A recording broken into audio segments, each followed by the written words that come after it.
Se vuoi fare un viaggio nel tempo tra arte e storia di Firenze, seguimi. Vi invito a seguire questa mia nuova rubrica di storia, arte e cultura su YouTube. Soprattutto è strutturata in tappe cronologiche dall'epoca etrusca romana fino al contemporaneo. Iniziate questo viaggio nel tempo tra arte e storia di Firenze.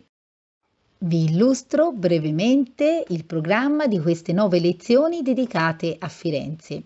Nella prima lezione, cioè quella di oggi, parleremo del periodo etrusco-romano, nella seconda della Florenzia durante il periodo romano, nella terza dalla caduta dell'impero romano fino all'anno 1000, nella quarta dall'anno 1000 alla fine del 200, nella quinta affronteremo la storia della Firenze trecentesca, nella sesta lezione il 400, nella settima lezione il 500, nell'ottava lezione il 600 e il 700 e nella nona lezione dall'800 fino ai giorni nostri, quindi all'epoca contemporanea.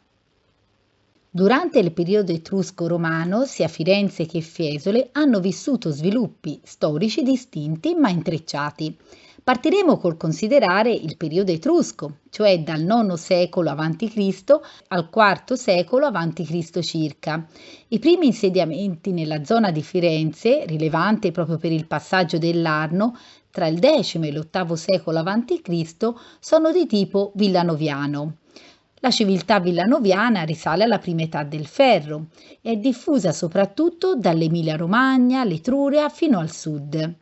Gli Etruschi, tra il VII e il VI secolo a.C., scelgono la collina di Fiesole per costruire una vera e propria città, in altura e perciò più difendibile, secondo proprio la loro tecnica. Fiesole è una città fortificata. Fiesole fu fondata intorno all'VIII-VII secolo a.C. da popolazioni etrusche. Divenne un importante centro urbano e religioso etrusco, situato in una posizione appunto strategica sulle colline che dominano la valle dell'Arno. Fiesole costituiva un nodo della rete di strade etrusche che copriva la Toscana e vi si giungeva per vie montane, anche se faticose erano comunque le più sicure. Fiesole era in alto, difesa da grosse mura. Aveva mura ciclopiche, un'acropoli, tombe etrusche e un'attiva vita commerciale. A Fiesole è ancora oggi possibile vedere il teatro, le terme e altre costruzioni. Fiesole fu conquistata dai Romani nel 90 a.C. durante le guerre sociali. In epoca romana divenne un municipium, pur conservando parte della sua importanza culturale. I Romani costruirono terme, un teatro romano ancora oggi visitabile, templi e riorganizzarono la città secondo i modelli urbanistici romani.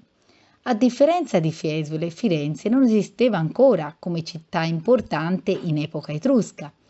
La zona era quindi abitata, ma era probabilmente un'area agricola sotto il controllo di Fiesole o di altre città etrusche vicine, come per esempio Volterra. Florenzia, secondo la storiografia ufficiale, viene fondata dai Romani nel 59 a.C.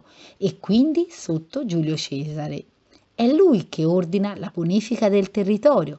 Probabilmente la costruzione della città e delle mura avviene però qualche anno dopo. I Romani, che si irradiavano dalla loro città costruendo strade, davano grande importanza proprio ai punti di passaggio.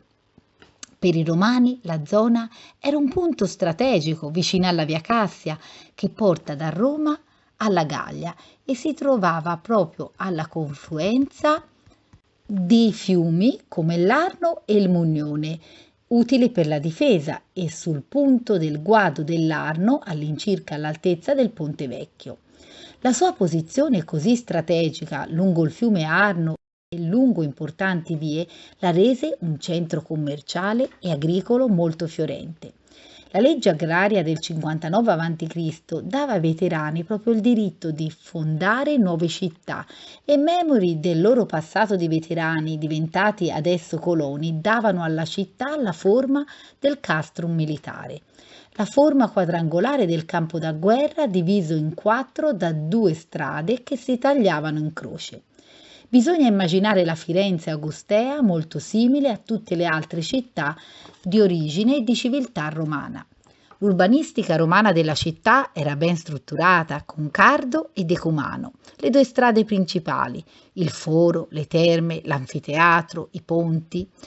A Firenze il riferimento alla filiazione Firenze-Fiesole è rintracciabile nello stemma di Palazzo Vecchio che indica l'antico rapporto tra le due città, segnato dalla conquista di Fiesole da parte dei fiorentini, proprio nell'anno 1125. Lo stemma, diviso verticalmente tra bianco e rosso, simboleggia la pace concessa proprio a Fiesole, nonostante la distruzione subita, e il mantenimento del suo nome grazie al vescovado. Florenzia divenne rapidamente un centro vitale dell'Italia romana, con un nome proprio ben augurale. Infatti, Florenzia significa la fiorente. Le fu assegnato un nome probabilmente simbolico per augurare prosperità alla nuova città. Il nome deriva dai Floralia Romani, una festa romana che si celebrava dal 28 aprile al 3 maggio in onore della dea Flora, protettrice dei fiori e della fertilità. La festa includeva giochi nel circo massimo e spettacoli teatrali, spesso con elementi anche osceni, con protagonisti mimi che si esibivano in danze e anche spogliarelli. Le tracce della Florenzia romana sono ancora oggi nella toponomastica cittadina. Esempi come Via di Capaccio, Via delle Terme, Via del Campidoglio. Visibilmente possiamo ancora trovare la colonna dell'abbondanza in Piazza della Repubblica, anche se quella di oggi risale ai tempi assai più recenti, che segnava il punto dove Cardo e Decumano si incrociavano. Ma di questo parleremo nella prossima lezione legata proprio alla Florenzia durante il periodo romano, il secondo appuntamento di un programma in 9 lezioni che vi guiderà appunto alla scoperta della storia, della cultura, dell'arte di Firenze.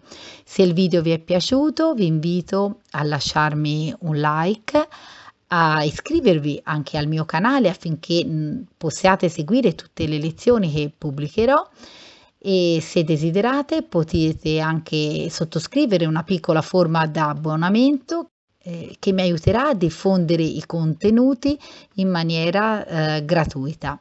Grazie e vi aspetto alla prossima lezione. Ciao ciao!